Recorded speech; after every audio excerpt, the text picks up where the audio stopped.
Tawagin mo kung sinong gusto mo. Tumawa siya hanggang sa marinig niya kung sino ang nasa kabilang linya. Isinulat niya ang liham, tinawagan ang mga numero, umupo sa gallery ng konseho ng 4 na oras, sinubukan ang bawat disenteng pinto bago subukan to, dahil ganoon siyang klaseng tao. Kaya nang sumandal ang bilyonaryo sa upuan niya, tumawa sa punit na jacket at sa lumang bag, at sabihing, tawagin mo kung sinong gusto mo, ginawa niya. At ang lumabas sa telepono na iyon ay nagpatahimik sa lahat ng tao sa kwarto, parang biglang nawalan ng hangin. Bago tayo mag-deep dive, sabihin niyo sa comments, anong oras na diyan at taga saan kayo nanonood? Tara, simulan na. Sa loob ng 9 na araw, sinubukan na ni Joseph Franklin ang lahat ng posible. Yan ang pinakamahalagang bahagi ng kwento na to, at yung wala sa alam ng kahit sino sa conference room na iyon. Nang tingnan ni Marcus Hale ang matandang lalaki na may punit na jacket na nakatayo sa pintuan niya, naramdaman niya yung sarap ng isang taong akala niya alam na niya ang ending. Hindi niya alam ang 9 na araw. Hindi niya alam ang liham na isinulat ni Joseph sa opisina ng Hale Capital 3 linggo na ang nakalipas. Maingat na na-type sa pampublikong library sa Lama Street, 2 pahina, magalang at malinaw, inilarawan ang sitwasyon sa building at humihingi ng meeting. Hindi sinagot ang liham. Hindi niya alam ang 4 na tawag sa development office. Bawat isa, iba't ibang assistant ang sumagot, bawat isa nangako na may susunod. Wala ni isa man ang sumunod. Hindi niya alam ang session ng City Council na pinuntahan ni Joseph. Umupo sa public gallery ng 4 na oras, naghintay sa agenda item na hindi dumating dahil tahimik itong natable sa kahilingan ng legal team na wala siyang kakayahang labanan. Hindi niya alam ang pagpunta sa legal aid office sa 5th Street, kung saan sinabi ng isang mabait pero pagod na batang abogado na walang injunction na magtatagal ng linggo, wala silang magagawa. Malinis ang demolition permit. Malinis ang acquisition. Legal ang timeline. 11 araw na lang natira.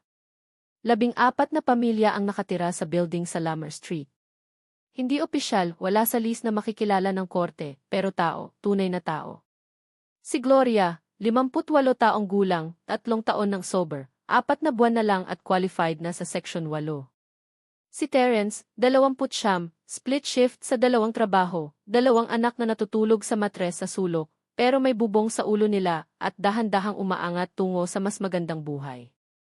Isang matandang mag-asawang Haitian, sina Edmond at Celeste, pareho sa 70, limitado ang Ingles, at ang anak nila sa Miami ay nag-aayos ng transport pero kailangan pa ng 6 na linggo. Alam ni Joseph ang pangalan nilang lahat. Alam niya ang sitwasyon ng bawat isa. Dahil hindi siya nag-a-advocate mula sa malayo. Kasama niya sila sa pamumuhay, kumakain kasama, naglalakad sa parehong kalye, nakaupo kapag gumuho ang mundo. Yan ang buhay na pinili niya ng sadya, walang paumanhin, matapos masunog ng mga taon ng pagkawala ang lahat ng hindi mahalaga, at naiwan sa kanya ang malinaw na pagkaunawa kung ano talaga ang mahalaga. Noong 22 taon na ang nakalipas, nagsusuot siya ng suit. May maliit na community development organization siya, bahay sa Clement Avenue, asawang si Ruth na guro sa grade 4 at tumatawa sa sariling biro bago pa matapos ang punchline, at anak na si David. 16 na anyos nang masagasaan siya ng lasing na driver 3 block mula sa school isang Martes hapon. Nabuhay si David.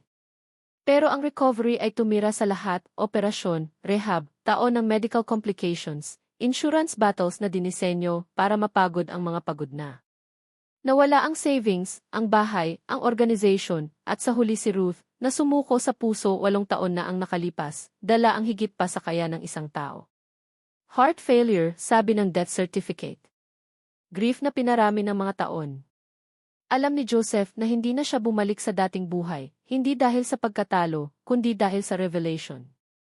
Sa isang church basement sa Lamar Street noong 2 taglamig, matapos mawala ang bahay, habang kumakain ng donated soap sa folding chair, kasama ang mga taong nawalan din. Naramdaman niya ang isang bagay na 20 taon niyang sinubukang buuin professionally pero hindi niya naramdaman kahit kailan, tunay na komunidad.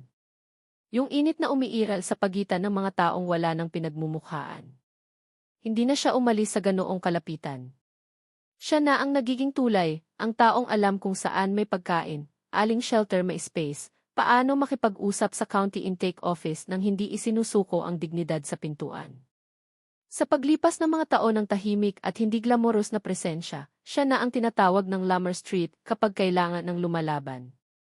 Kaya nung Huwebes umaga, 11 araw na lang, sarado na ang lahat ng opisyal na pinto. Tinanong siya ng 14 na pamilya kung ano pa ang natira. Sinabi niya na pupunta siya ng personal.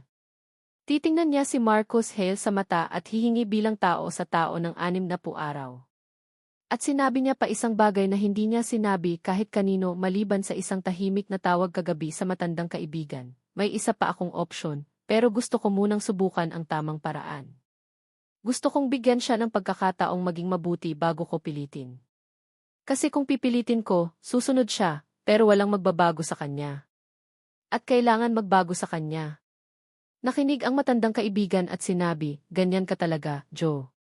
Subukan mo muna ang paraan mo. Kung hindi kanya pakinggan, tawagan mo ako ulit at ilagay mo ako sa linya. Bumukas ang elevator sa 34th floor. Tumingin ang receptionist, tumingin ulit. Ang lalaking lumabas ay nasa pagitan ng 65 at 75, bagamat malakas ang kamay ng panahon sa kanya. Punit ang manggas ng kayumangging jacket. Bukas ang kwelyo ng shirt, malambot na dahil sa mahabang buhay at kaunting alternatibo. Punit ang tuhod ng pantalon, lumang canvas satchel sa balikat. Sa kanang kamay, malinis at sadya laban sa lahat ng iba pa sa kanya, isang modernong smartphone. Binigay niya ang pangalan. Tinawag ng receptionist. Mula sa likod ng conference room doors, may tawa, tapos ipadala mo rito. Gusto kong makita to. Si Marcos Hale, 45 hanggang 55, pilak ang templo, confident sa crisp light blue suit at dark tie, sumandal sa executive chair na parang hindi niya kailanman tinanong kung karapat-dapat ba siya sa kwarto. Sa likod niya, ang lungsod ay parang painting na kanyang in commission sa floor-to-ceiling glass. 3 kasamahan sa dulo ng table, 2 lalaki sa 30, madilim ang suit, handa ang ngiti, isang babae sa 30, negatibo 40, may pearl earrings at expression na nakakasabay sa mukha ni Marcos. Sinabi ni Joseph ang lahat. Hindi emosyonal, malinaw, ang building, ang 11 araw, ang 14 na pamilya, mga pangalan, sitwasyon, sobriety ni Gloria at Section 8 timeline, 2 anak ni Terence at 2 trabaho. Sina Edmond at Celeste at anak sa Miami na kailangan pa ng 6 na linggo. Sinabi niya ang liham na hindi sinagot, 4 na tawag, council session, legal aid. Hindi siya nandyan para magbanta, magdemanda, o magingay. Nandyan siya para humingi tao sa tao, mukha sa mukha, ng 60 araw. Tumingin si Marcos sa kanya saglit na parang may konsiderasyon. Tapos nawala yon. Sir, sabi na nakabalot na sa dismissal. Nakafile na ang permits. Set na ang timeline. Ang mga taong sinasabi mo, hindi sila legal na tenants. Wala akong magagawa. Tumigil siya. Tapos, sa partikular na kalupitan ng isang taong akala niya witty yun at may respeto, wala ka ring magagawa. Nag-adjust ang mga ngiti ng mga kasamahan.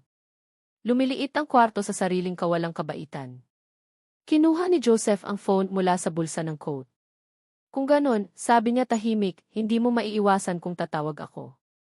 Ang tawa ni Marcos Hale ay yung pumupuno sa kwarto, sumandal, gumalaw ang balikat, tawa ng taong nakita na ang eksaktong punchline na hinintay. Tinuro niya ang bintana, ang skyline, ang malaking walang pakialam na lungsod sa labas ng salamin. Tawagin mo kung sinong gusto mo. Pindot ni Joseph ang dial konektado sa pangalawang ring. Joe, matagal na kitang hinihintay. Sabihin mo kung paano nangyari. Biglang tumigil ang tawa. Hindi dahan-dahan. Parang biglang nawalan ng kuryente ang kwarto. Instant, kumpleto, biglang nagbago ang lahat. Dahil yung boses na iyon. Kilala ni Marcos yon mula sa Senate chambers, televised addresses, at private dinner. 3 taon na ang nakalipas na binayaran niya ng $12,000 para lang makalapit. Alam ng buong bansa yung boses na iyon. Sa isang lalaki na lumaki 3 block mula sa Lamar Street, nagbigay ng eulogy sa libing ng asawa ni Joseph, at umiyak ng walang hiya sa harap ng lahat. Dahil pinakain siya ni Ruth ng sopas at naniwala sa kanya, bago pa siya magbigay ng dahilan kahit kanino. Sinabi ni Joseph sa phone, tulad ng inaasahan natin. Gusto kong makipag-usap ka kay Mikhail, kung okay lang sa'yo. Tumigil saglit tapos ilagay mo siya. Inabot ni Joseph ang phone sa ibabaw ng table. Hindi nanginginig ang braso. Hindi nagbago ang mukha, hindi noong tumawa si Marcos, hindi ngayon. Kinuha ni Marcos. Walang nagsalita sa loob ng 4 na minuto. Tinitigan ng dalawa ang salamin. Tumingin ang babae sa kamay niya. Napakatahimik ni Marcos, tumango, tapos tinakpan ng libreng kamay ang bibig, involuntary gesture ng isang taong tumatanggap ng bagay na wala siyang handang lugar. Nang ibaba niya ang phone, tunay na nagbago ang mukha niya, hindi nasira, kundi nabuksan. Tiningnan niya si Joseph. Kumatok ka sa bawat pinto muna, sabi niya. Nawala na ang lahat ng dating anyo ng boses niya. Ang liham, ang mga tawag, ang konseho, ang legal office. Tumigil siya. Sinubukan mo ang bawat disenteng paraan bago ka pumunta rito. Sabi ni Joseph. Gusto kitang bigyan ng pagkakataong gawin ito dahil tama. Hindi dahil kailangan mo. Tahimik si Marcos ng matagal. Nang magsalita siya, wala na ang arkitektura ng boses niya. Nawala ang mga layer na binuo ng kapangyarihan at kaginhawaan. Tiningnan kita at nakita ko walang-wala. Punchline. Ginagawa ko yan sa buong career ko at hindi ko na napansin na ginagawa ko pa rin. Tumigil siya. Pasensya na. Hindi para sa forma. Pasensya na talaga. Mahalaga na alam mo iyon. Sinabi ni Joseph, hawakan mo iyan. Huwag hayaang kalimutan ka ng comfort. Tumuwid si Marcos. 6 na po araw.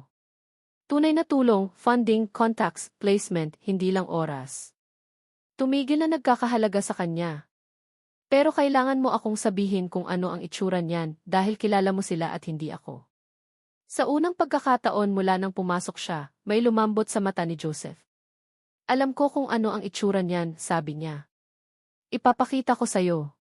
Naglakad siya pabalik sa lobby, sa salamin na pinto, sa sidewalk, kung saan gumagalaw ang lungsod sa paligid niya tulad ng dati, walang seremonya, walang pagbagal. Punit pa rin ang jacket, manipis pa rin ang satchel. Tumigil siya saglit at naisip sina Gloria, Terence, Edmond at Celeste, naghihintay sa building na tatayo pa rin ngayong gabi. Ngayon, napanalunan ang 6 na po araw. May dagdag na oras ang 14 na tao, at may nabuksan sa isang lalaki sa 34 TA floor na maaaring, kung aalagaan ng mabuti, maging mas maganda. Inilagay ni Joseph Franklin ang phone sa bulsa at naglakad pabalik patungong Lamar Street. May mga naghihintay sa kanya.